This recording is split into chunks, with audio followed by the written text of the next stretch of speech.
黄哥，领来了。怎么样？还行，我领还可以。有一套嘛。还行。看来这还有个 VIP 厅啊。有一套。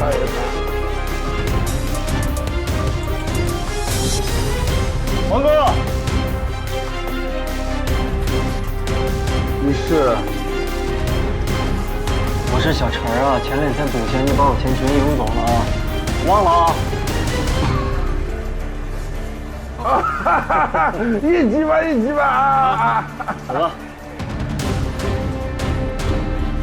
哎，自己人。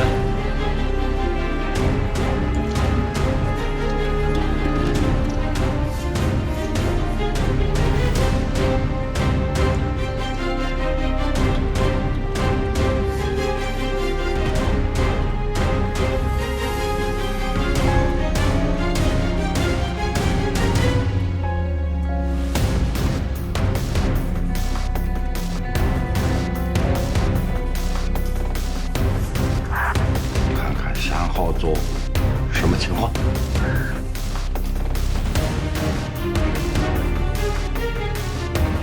黄哥，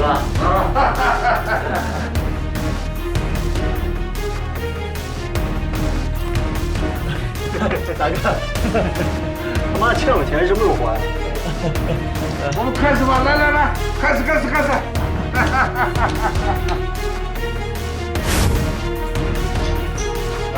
你好，请问洗手间在哪里？请出门右拐直走。好，谢谢。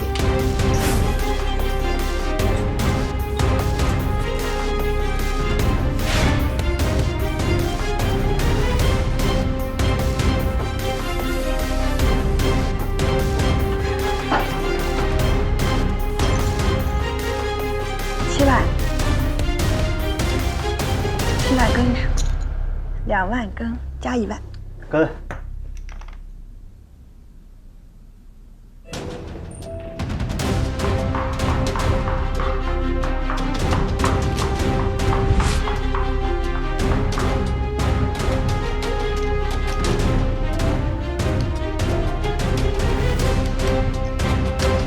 怎么？15万。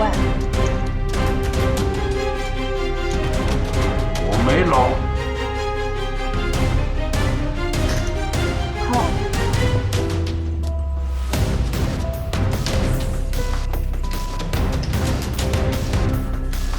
怎么样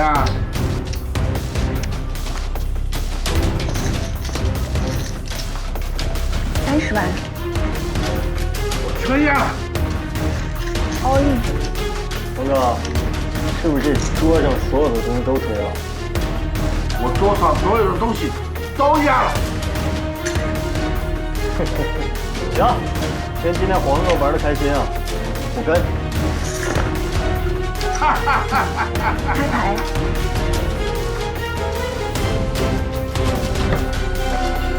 3条 K。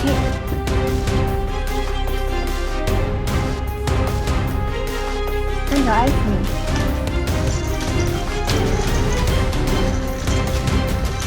哎，胡哥，那2只雪茄别忘了给我留着。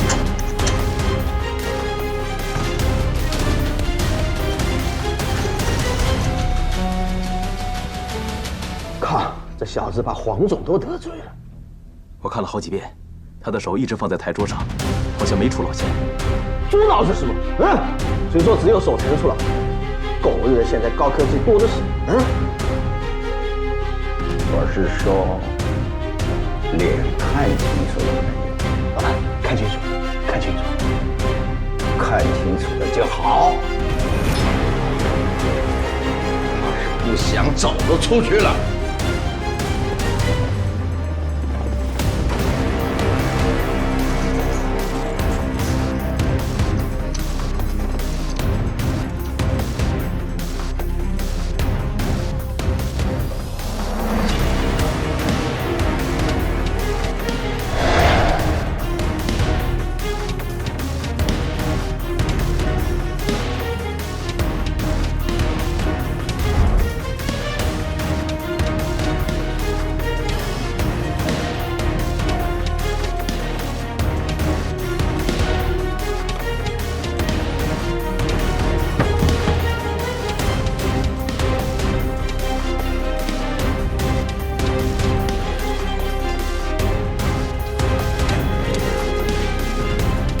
嗨，你好。你好，请问洗手间在哪里啊？洗手间在这边。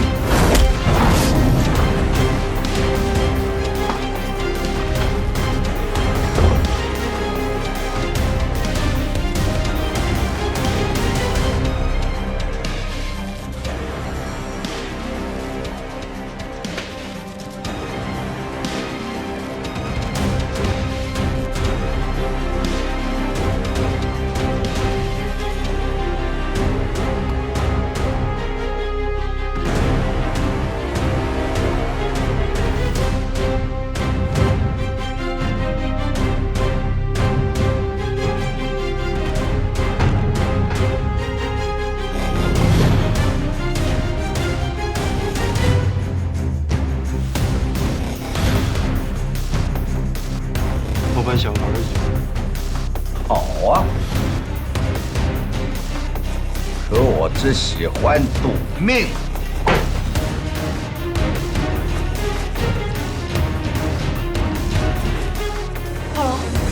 炮楼。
我跟金奎以前也玩过几次，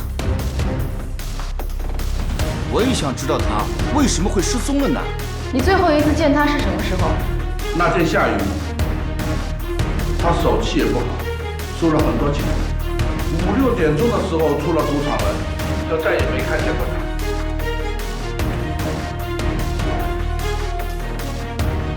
这个戒指里面有摩斯电码接收器，跟赌场串通好的吧？赌场嘛，总有我们存在，要不然赌场不是亏了？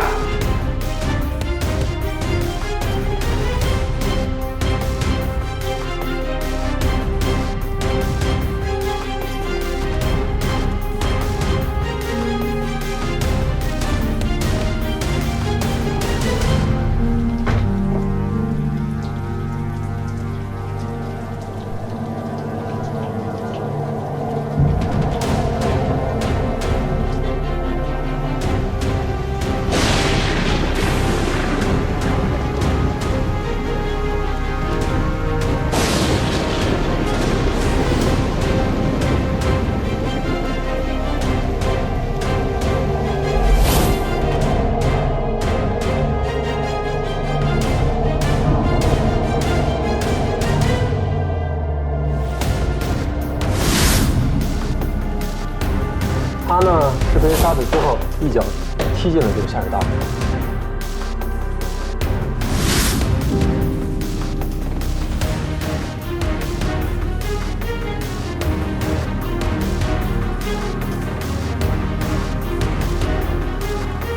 这2天一直都在下雨。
你等我，我去洗洗。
怀雷到底怎么死的？死者身上有3处刀伤，脖子和心脏是致命伤。看他的眼神，说明跟凶手认识啊。对，他背后的伤是直接插入的，说明他死的时候毫无防备。但是其他的刀伤有闪躲，刀口也是开的。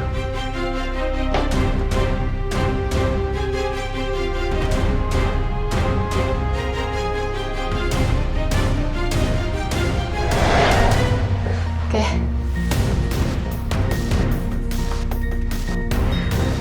我也喜欢红色。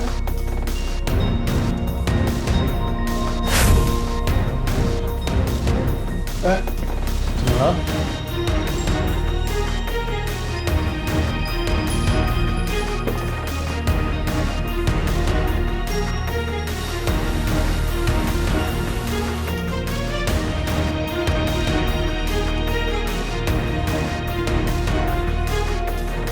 现场好像被凶手清理过了，准确的说，是被破坏了。真可以啊！凶手还能大吃大喝。哎，客厅的鞋儿被处理过，但是这些线索就留下了。这人够笨的。昨天晚上电视里一直循环播放足球比赛，说明凶手是拿枪的几率比较大。还有啊。 杀了人，还可以继续看比赛，心理素质不是一般的强。可是这个人心理素质这么强，为什么还会留下这么多线索？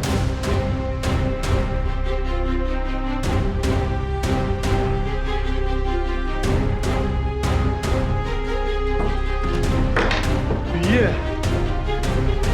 是一个标志性的元素，丁基和华丽之前就认识，所以可以闭案调查。 还有雨靴，说明凶手是计划好的。凶手杀人的方式不一样，金奎跟那2个人也不认识。你单凭一个随机的天气特征，这能说明什么？别忘了，还有雨鞋的鞋印儿。雨鞋的鞋印，它的辨识度很低。第一，它们形状是一样的；第二，它们会被雨水冲刷。死了3个人了，雨夜还不算明显的特征。那你的意思是，还有晴天杀人案、雾霾天杀人案？国内外出现了很多雨夜杀手，比如说82年的雨夜屠夫。雨夜可以隐藏杀手的行踪和长相，最重要的就是它可以刺激杀手的杀人快感。但是3名死者的死亡方式和被处理的方式都是不同的。赌徒、小混混、妓女，杀手在排除他们眼中的败类，他觉得自己在替天行道。你只会拿你从电影里看到的这些东西说事儿吗？如果当时你能尊重一下我的直觉，可能华丽也就……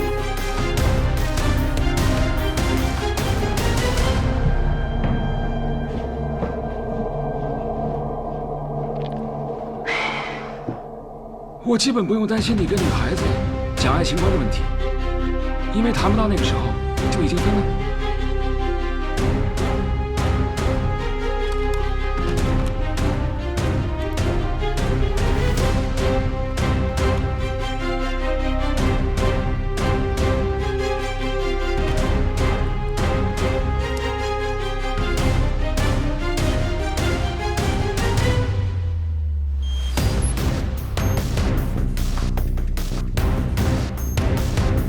我追踪到最后一个跟华丽联系的人，你们跟我走。好。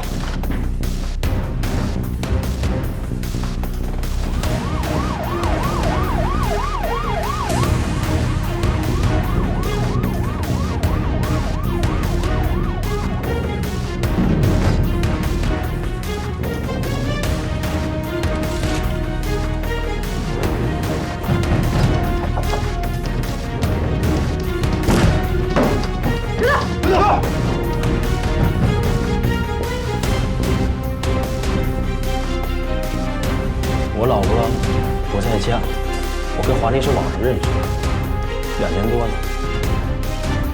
现场有你的 DNA， 说一下你杀人的过程和动机吧。警官，我真的没有杀人，我已经够倒霉了，我非得昨天说清楚，你为什么杀人？我为什么要杀他？我跟华丽也算是老朋友了，每一次我老婆不在家，我都会去。这次华丽跟我说她是最后一次。今天是最后一次了。她就改行了，她就去洗。我就在卧室里看电视，出来就我他妈也是倒霉催的，我非得昨天晚上去。如果人不是你杀的，为什么破坏现场呢？我也想过报警，但是我怕我说不清楚。我有老婆，有孩子，我害怕，所以我就给清理了。但是我真的没有杀人，警官，你要相信我，我真的没有杀人，警官。杀手应该是个心狠手辣的人，可这小子是个怂包。华丽因为三厨说要娶她，就在朋友圈说她要回老家好好过日子。可她这一天好日子都没享受过，居然就死了。华丽只是一个柔弱的女孩子。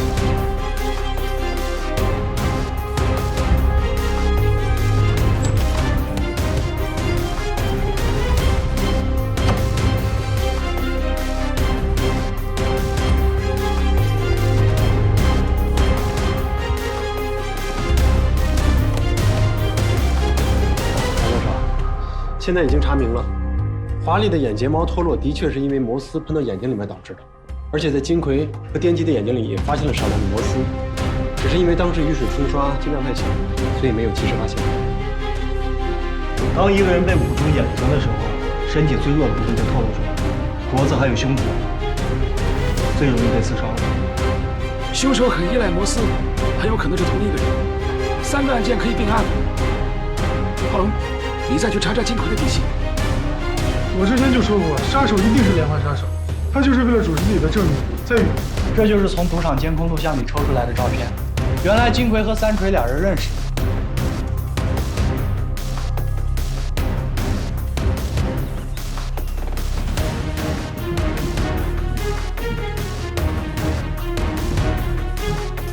苏梅，赌场的事情，我欠你一声道歉。没关系，我知道你心中有很多的不快，都需要发泄出来。但是你把所有的过错都自己承担，这样太不公平了。你也一样，不要说华丽的死，他不是你的错。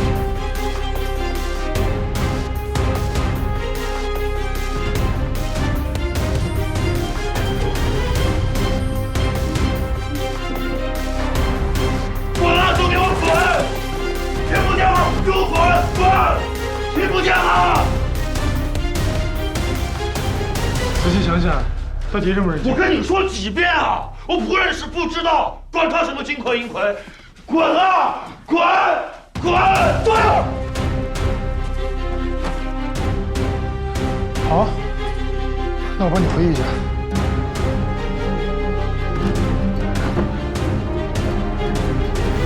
风锤，如果你真的知道电击和金奎的关系，你就告诉我。不知道。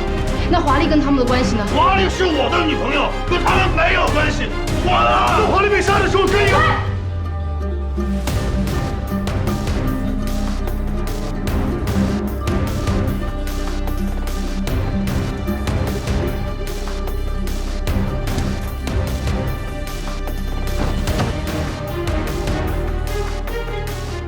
今天晚上他在不在病房里啊？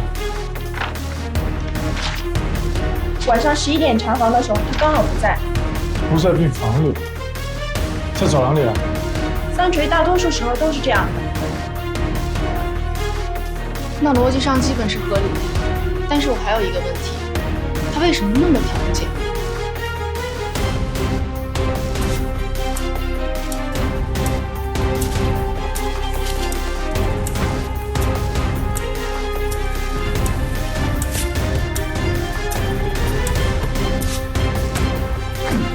浩龙哥，怎么你来也不跟小弟说一声呢？啊，我给龙哥倒杯水去。东西呢？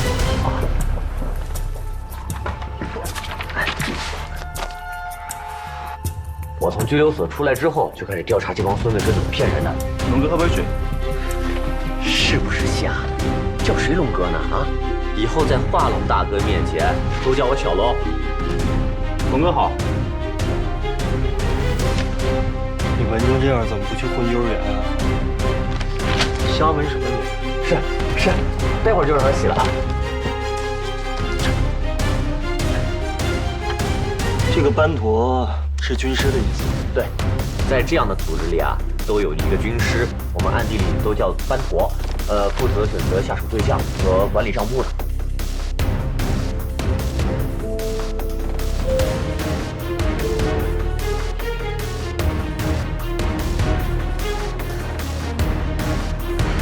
来啦！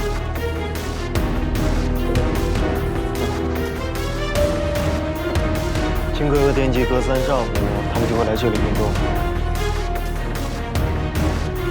电击是做打手的，跑步很正常。金奎一个赌徒，他跑什么？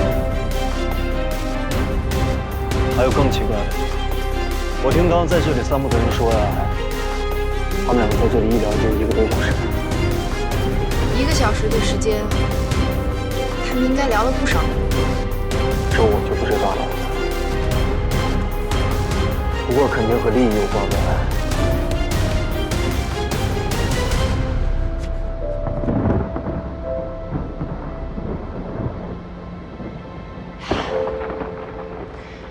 又要下雨了。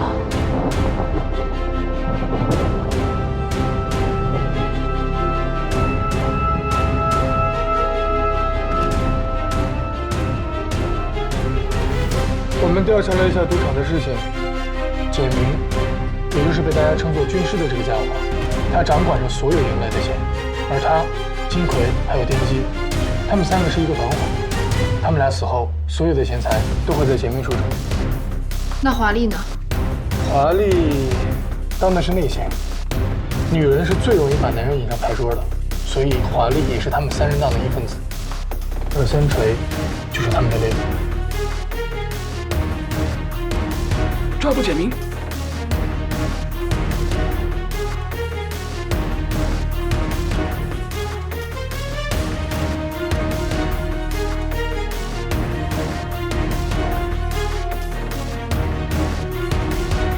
听说你要出院了。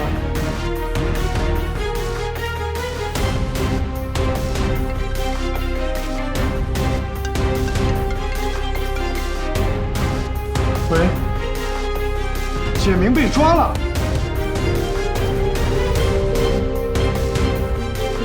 哦，好，我知道了。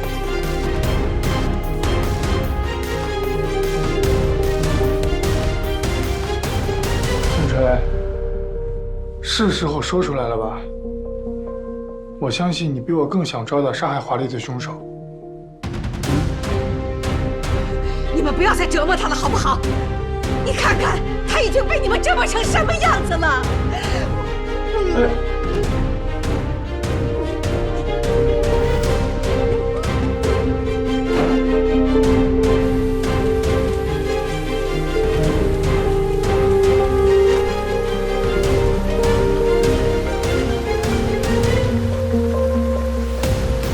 什么已经抓到了？我是说简明已经跑了。凶手应该不是简明。三锤对简明的生死无动于衷，我相信三锤也不可能装疯卖傻护着这个人。你觉得呢？简明。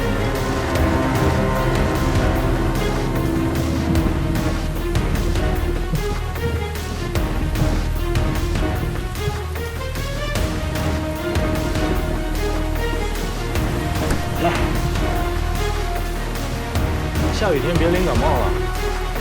没事儿。华龙去找简明的资料了。你看都这个点了，我估计华龙一时半会儿也回不来了。要不这样，我们先去吃点东西啊。可是我跟他约了要一起去跳。那这样，我先去买点吃的，然后你在这等他，一会儿回来。啊？哎，不用了。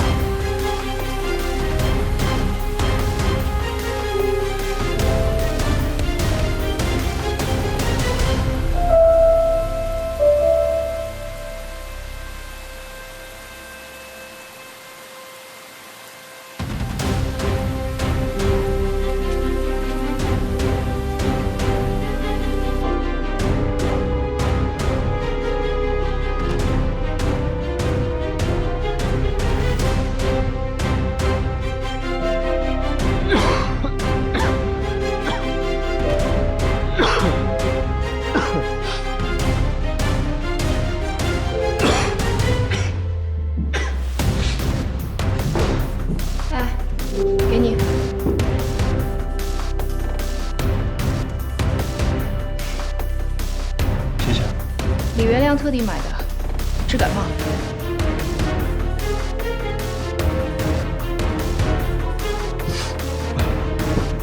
我还撑得住。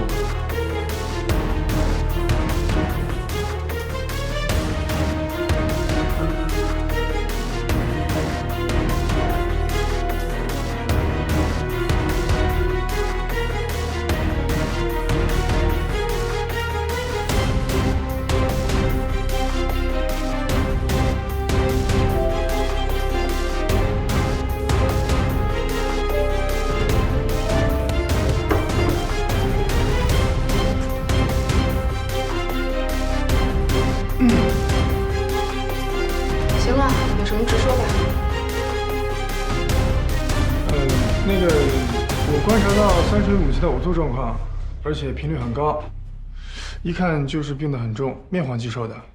我想知道他到底去没去过医院。他岁数这么大，生个病不稀奇吧？我想要知道他到底需要多少钱在看病上。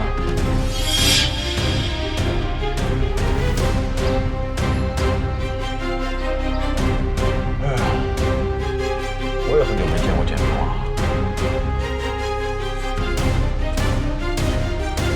你这手法有点生疏啊。哎呦，不是，凶呼吸了好几天了，手有点生了。哎，这店里只有你跟你妈吗？也没雇什么其他人吗？是啊，最近生意不是很景气。再说了，现在这人工费啊，他不用过。怎么着？想把这个店给丢掉？这又怎么会呢？不是还有我妈妈吗？你看，行了，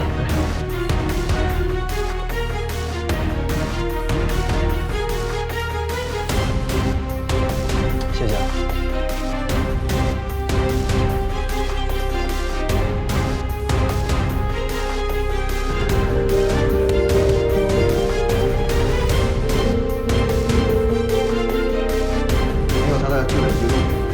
应该是没有指纹真实姓名吧？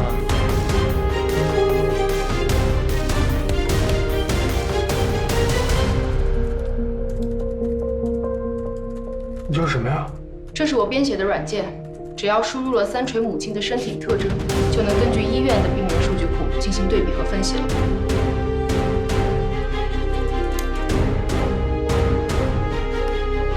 哎，停！后腿先生。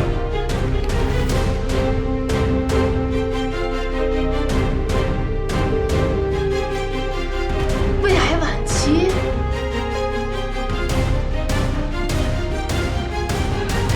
梁教授在银行附近抓到了简明。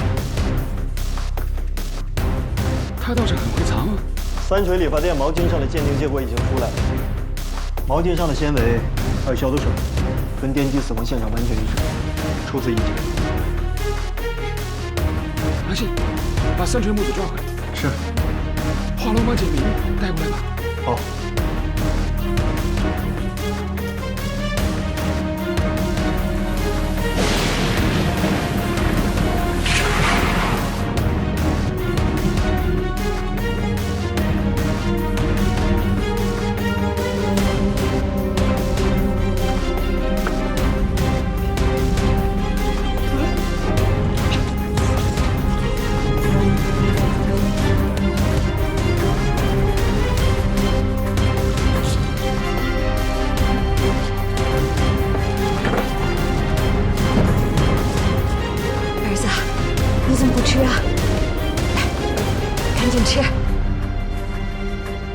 活了一下午，都是你最爱吃的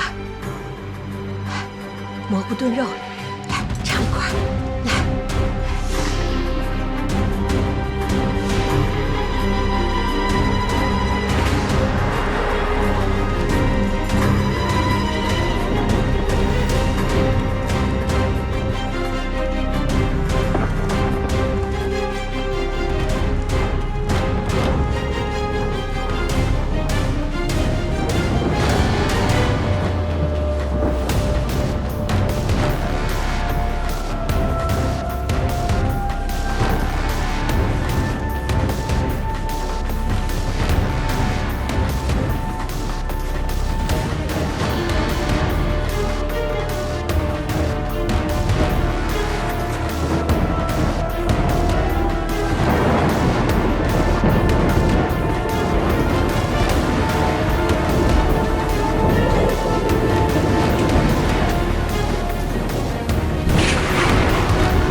故事吧。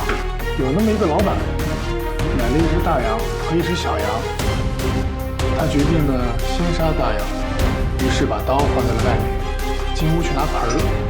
可是出来的时候，发现这个刀怎么找也找不着了。那个时候呢，大羊含着泪舔舐着小羊，而小羊呢趴在地上，仰着脸看着大羊。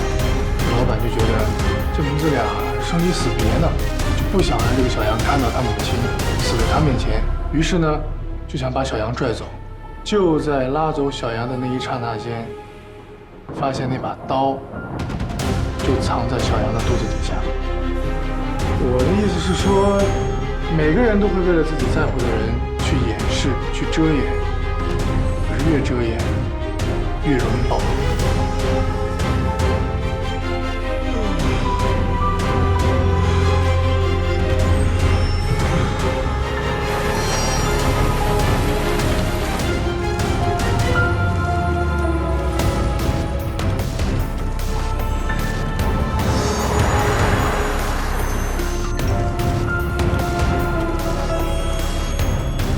我就是凶手。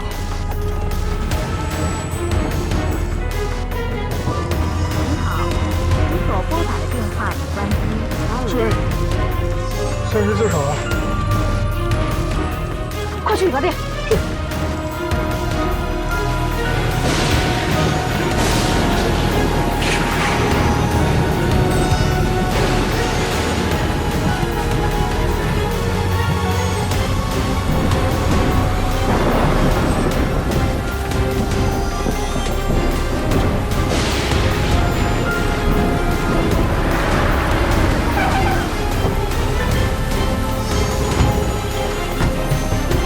是。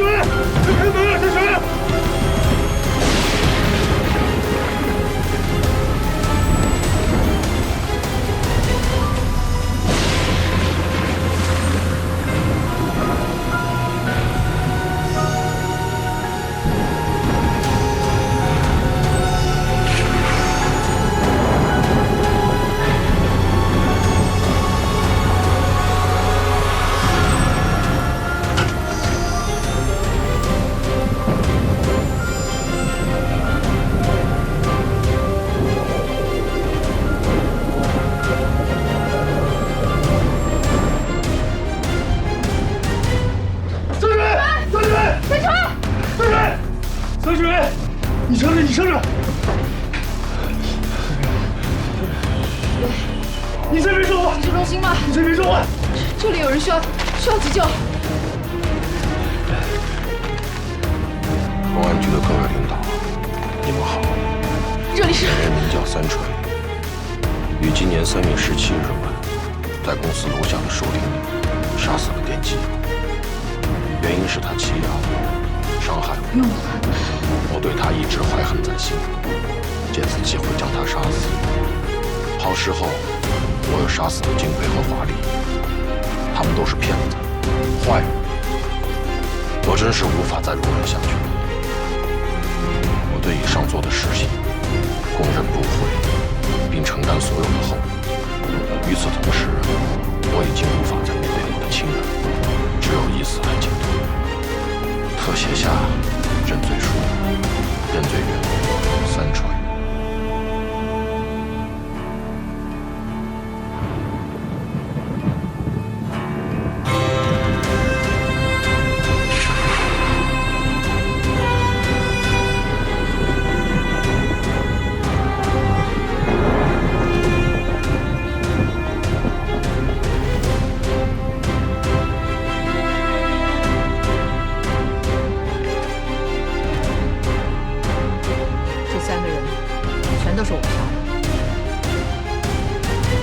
一命换3命，他们哪一个不该死？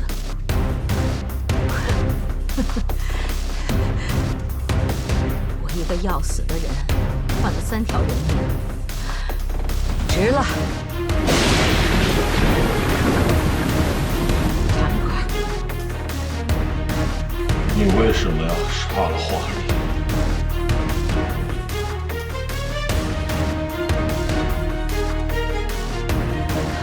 乌鸡汤很有营养，多喝点阿尔萨。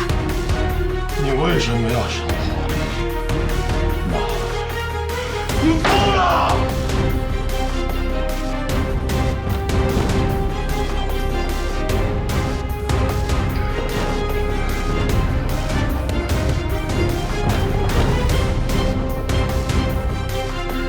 三锤，妈妈做这一切都是为了你。为了我，你为了我，你为了我杀了我最爱的女人。我不能眼睁睁地看着你娶一个妓女啊！你以为你儿子是什么？我就是一坨烂泥！不，你不是烂泥儿子，不是的，儿子，是电击，是电击拖你下水的，是他害你染上毒瘾的，他还跟金奎合伙算计你，你怎么就不知道呢？儿子，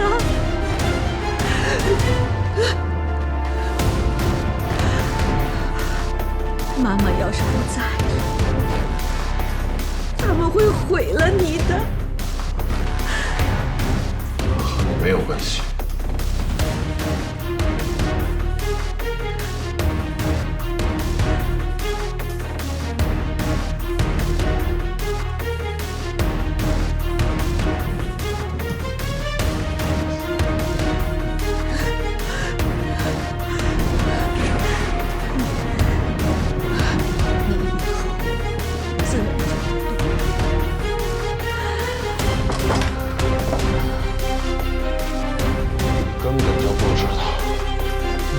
就不知道我要的是什么。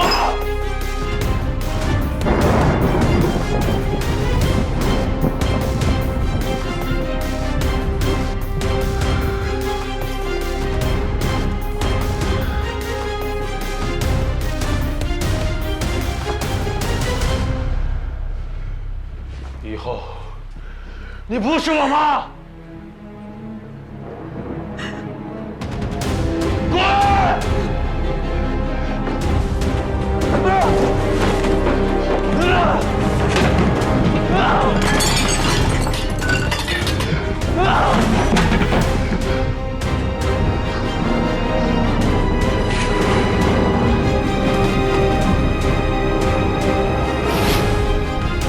我觉得很好奇，他们到底都做了什么？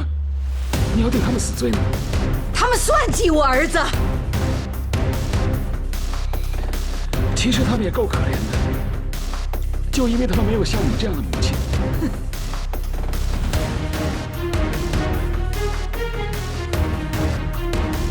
喂，啊，刚才。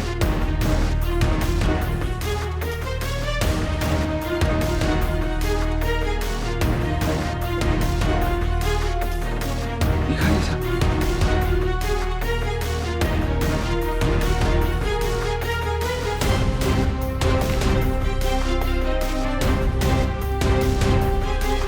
这是他胡乱写的，我有证明，人都是我杀的。三锤呢？我儿子呢？他自杀了。什么？我儿子呢？不可能！不可能！这也是他的选择。不！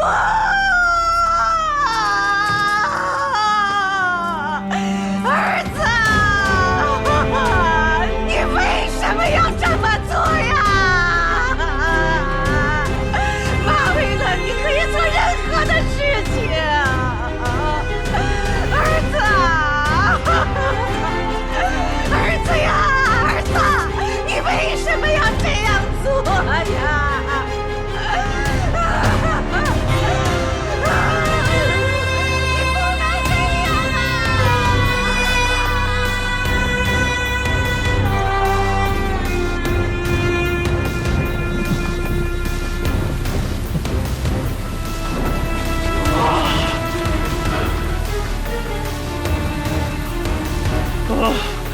这鬼天气，打你妹的架！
尸块是上午10点钟被发现的，报案的是个捡垃圾的老太太。把尸体的手臂放进琥珀里，犯罪成本太高了，一定有他的目的。哎，有没有可能是一个连环杀手独创的尸体签名啊？啊？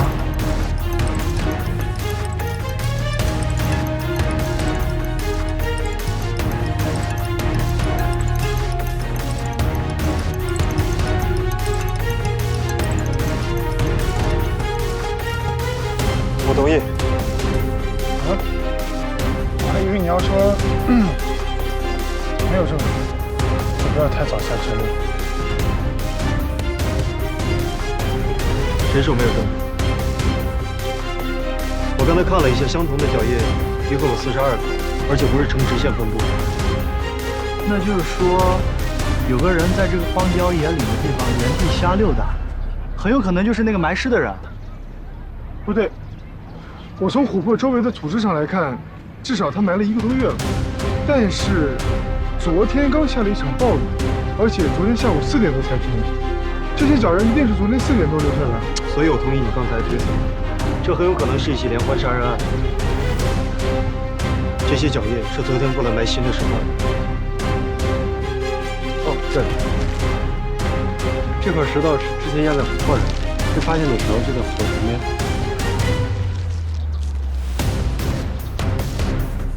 有没有看到石头上的青斑？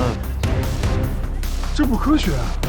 哎，你看，埋尸体的地方离涨潮的江岸线至少有10米，可是涨潮最高的地方也只不过有7米。这个石头上怎么可能有长年累月的青苔呢？除非是有人故意放在这里。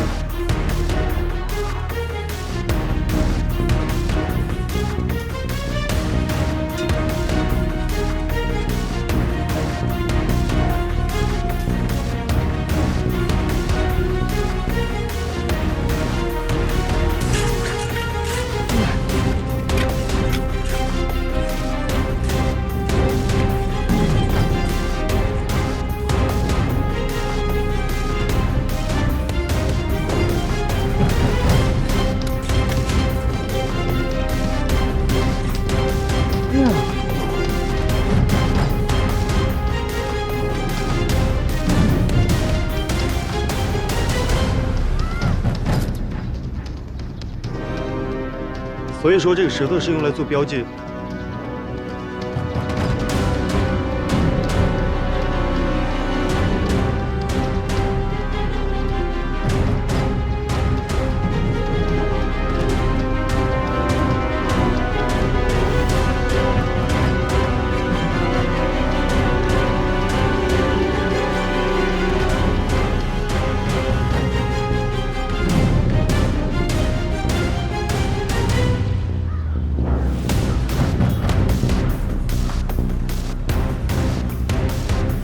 这12只断手目测不是来自同一具尸体。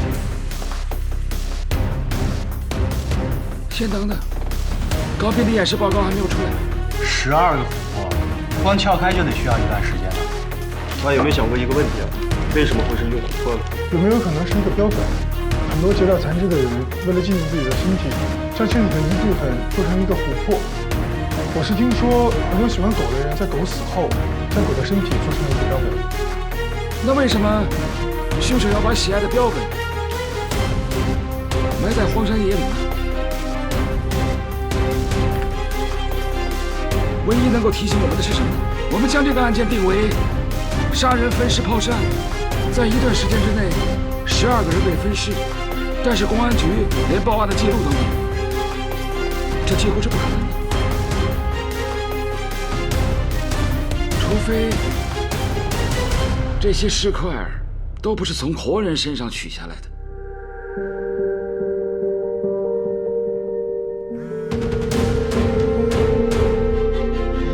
高飞那边有结果了，我们赶紧过去吧。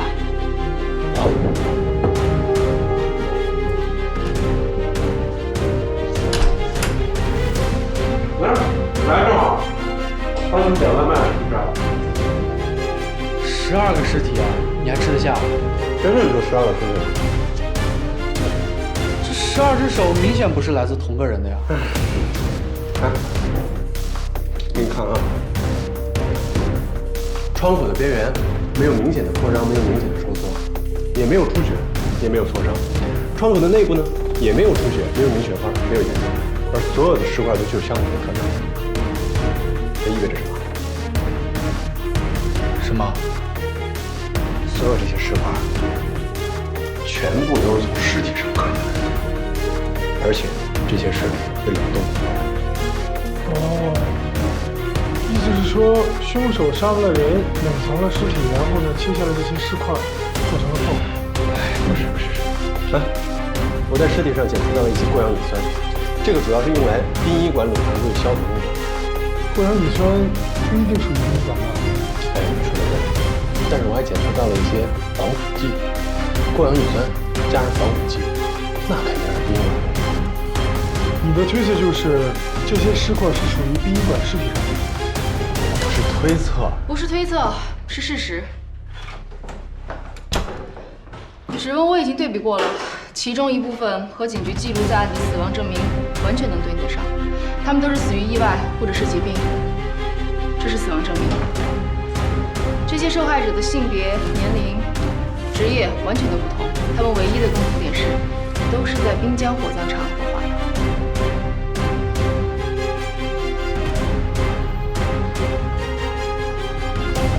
绝对不可能！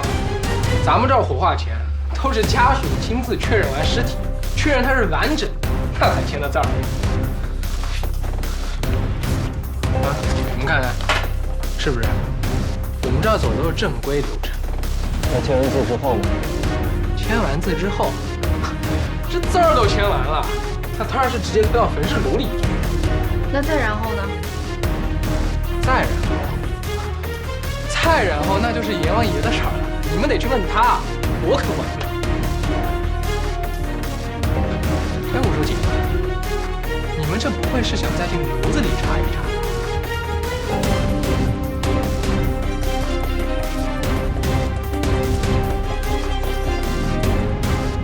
太奇怪了！你也注意到这个？这两块琥珀的色泽度和光透度完全不一样。从挖出来的土质状况推测掩埋时间，这一块应该是很早掩埋的。可是你再看看这块，光透度极高，而且没有什么杂质，说明是1周之前掩埋的。似乎制作者的技术在不断提高啊！很精致，你看，就连这些人的指甲都是抛过光的，证明制作者在当艺术品做。后来这几块的琥珀掩埋时间相隔得越来越近，甚至1个月掩埋6块，说明练习越来越频繁，技术越来越熟练。琥珀的产地主要是在欧洲，而咱们中国呢，琥珀本来就少，能见到的都是从尼泊尔走私过来的，所以中国人做赝品的技术一直不达标，能做成这样的，真的很少见啊。你看，封装艺术节，这是1个月前公布的海报。你再看一看参与者名单，琥珀大师。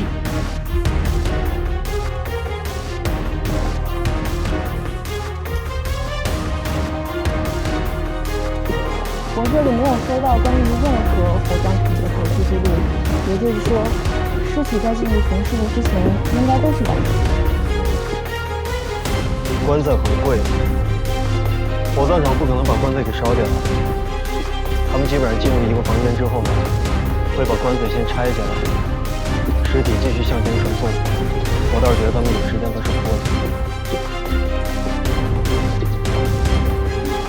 教授以前真的是有家，没听您提起过。我倒是看过那会儿的回忆录，一到晚上，一帮女大学生们就坐着公交车，左手一只鸡，右手一只鸭，找那帮诗人啊、画家呀，劈柴做饭、吃喝玩乐，还坐在篝火旁。现在不能生篝火了，污染环境。不过那会儿可真是文艺青年最好的时候啊！那个时候，几乎全中国的长头发男人都聚齐了，但是总有一个小白胖子站在那个小凳子上面，背着破吉他，找个女孩说：“这是我专门为你写的诗啊！”一站2、3年，姑娘换了几10个，是的，还是那两句。但是这个哥们儿怎么看怎么也不像艺术家啊。你怎么看还不像个警察呢？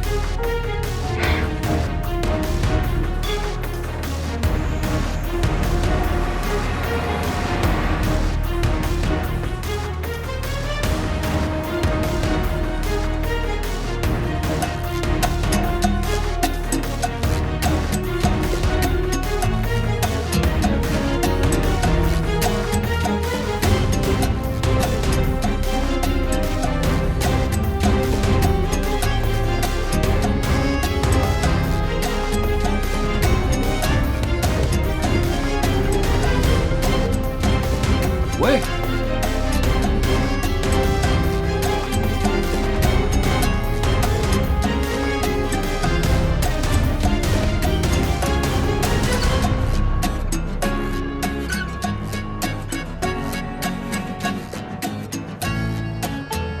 好。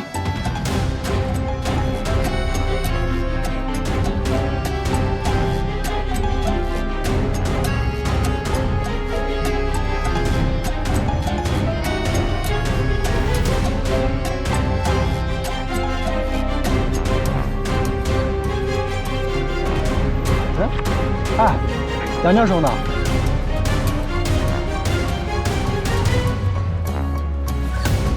哎，去哪儿了？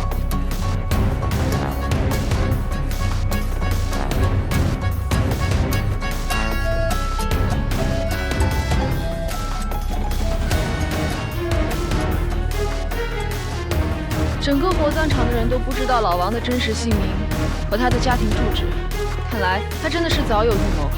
我这边传到警局系统，哎，警察同志，看能不能找到相对应的。道歉，今天道歉案呢？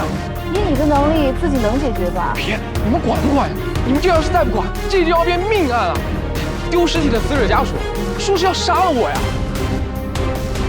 尸体怎么可能会丢呢？就我也不知道，这好端端的尸体怎么就丢了呢？我做这行那么多年，从没发生过这种事儿。你有没有尸体照片？哎，你看，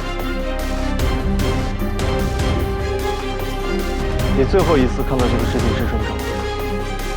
前天晚上拉来，很年轻一小伙子，据说得了心脏病。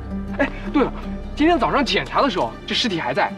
这下午家属说要做告别仪式，这刚一打开冷柜，尸体就没了。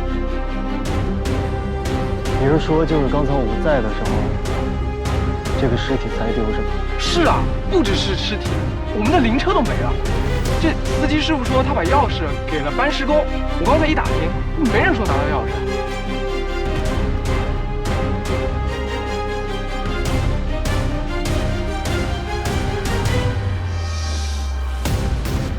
确定梁教授在里面？你告诉我，除了这个地方，还能有什么地方能让人3秒钟消失的呢？我去看看。你好，这里是私人俱乐部。你好，我跟刚才那个人是一起的。刚刚那个先生吗？对啊，我是他助理。不好意思，我们这儿只有登记过的人才可以进入。这是我们的名单。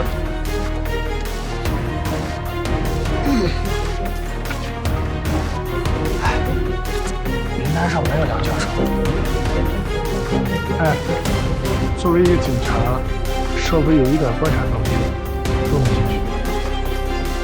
你行你上啊。没想到梁教授在艺术圈还有些老朋友啊。哎。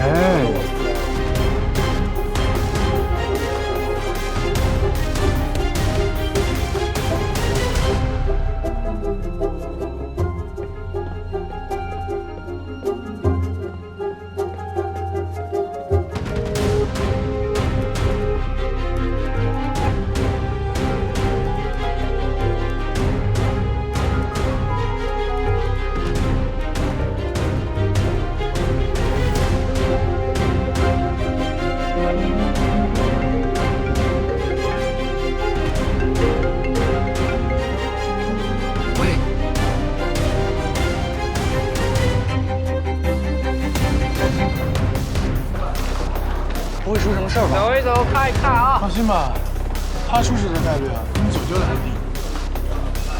不，朋友，还是远远的离开，离开这再也掀不起波浪的海。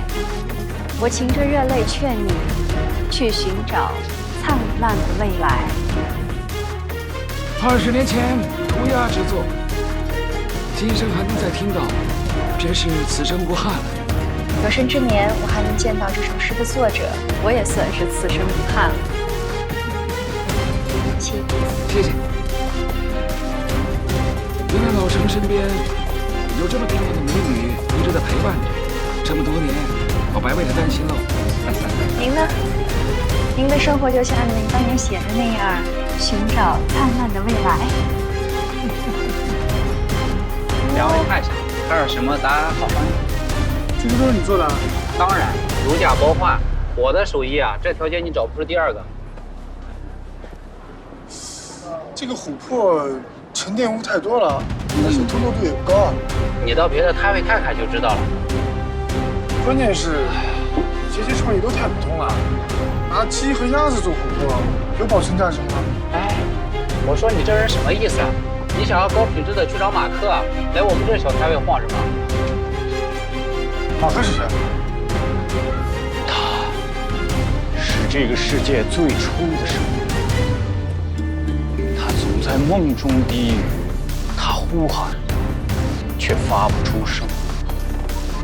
人山人海当中，除了死寂，别无他物。他发出了唯一的吼叫，那嘶鸣让人心碎。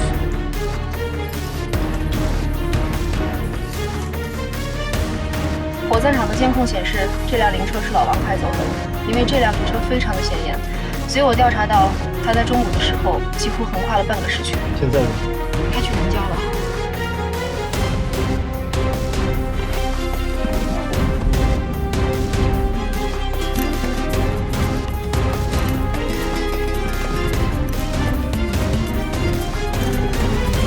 柏拉图在《非洲篇》里提到，人类向往爱情是因为爱情是走向不朽的最佳境界。杨先生喜欢古希腊哲学，这一点跟老陈一样。现在批评界啊，把我们这帮人称为神性写作者，因为我们痴心妄想，追求不朽。老陈啊，就是其中的一个代表。可以见得。我最了解他了。这次艺术节，他应该是幕后的投资者。他对琥珀感兴趣了。